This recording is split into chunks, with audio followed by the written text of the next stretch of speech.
Hi friends, ఎలా ఉన్నారు? Welcome to our channel Parvati ముచ్చట్లు. పెళ్ళైన కొత్త జంటలు విడిపోవడానికి కారణం అన్యోన్యత లేకపోవడమే అని పెద్దలు అంటున్నారు. పెళ్ళంటే ఒక ప్యాకేజ్. పెళ్లిలో వచ్చేది కేవలం భార్యాభర్త మాత్రమే కాదు, వారి కుటుంబాలు కూడా వస్తాయి. ముఖ్యంగా ఆడవారు ఈ విషయాన్ని తప్పక అర్థం చేసుకోవాలి. ఎందుకంటే వారే మగవారి కుటుంబంలోకి వెళ్తారు కాబట్టి. ఎన్ని సమస్యలు వచ్చినా భరించే శక్తి, సామర్థ్యాన్ని కలిగి ఉండాలి. నేనెందుకు భరించాలి అనే ఆలోచన అస్సలు పెట్టుకోకూడదు. పెళ్ళంటే ఒక బాధ్యత అన్న విషయాన్ని మరవకూడదు. పెళ్లి లేకపోతే విచ్చలవిడిగా బతికేవచ్చు, కానీ పెళ్లి తర్వాత ఆ విషయాలన్నీ కూడా తప్పకుండా పరిగణలోకి తీసుకోవాలి. ఇద్దరు వేరువేరు సంస్కృతుల నుంచి వచ్చామన్న విషయాన్ని కూడా అర్థం చేసుకోవాలి. వాళ్ళ ఆచార వ్యవహారాలు వేరుగా ఉంటాయన్న విషయాన్ని కూడా అర్థం చేసుకోవాలి.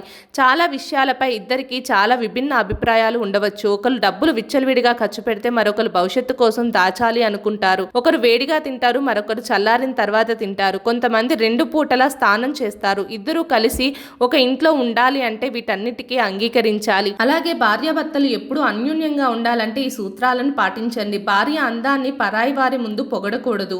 భార్య లోపాన్ని ఇతరుల ముందు చూసి నిందించకూడదు. భర్త అసమర్థతను ఇంకొకరి ముందు నిందించరాదు. ఇతరుల ముందు భార్యాభర్తలు ఒకే మాట మీద ఉండాలి. ఇతరులు మీ మధ్య కలగ చేసుకునేంత పెత్తనం వేరే వాళ్ళకి ఇవ్వకూడదు. భార్యాభర్తలు 2 దేహాలైనా ఒకటే ప్రాణమని నమ్మి బతుకుతూ ఉండాలి. ఇలా చేసినట్టయితే అన్యోన్య దాంపత్యం కలుగుతుందని, భార్యాభర్తల మధ్య ఎటువంటి సమస్యలు ఉండవని పండితులు తెలియజేస్తున్నారు. మా వీడియోస్ కనుక మీకు నచ్చినట్టయితే మా ఛానల్ని లైక్ చేయండి, షేర్ చేయండి, అలాగే సబ్స్క్రైబ్ చేసుకోవడం మాత్రం అస్సలు మర్చిపోకండి. మరిన్ని ఇలాంటి వీడియోస్ కోసం మా ఛానల్ని ఫాలో అవ్వండి.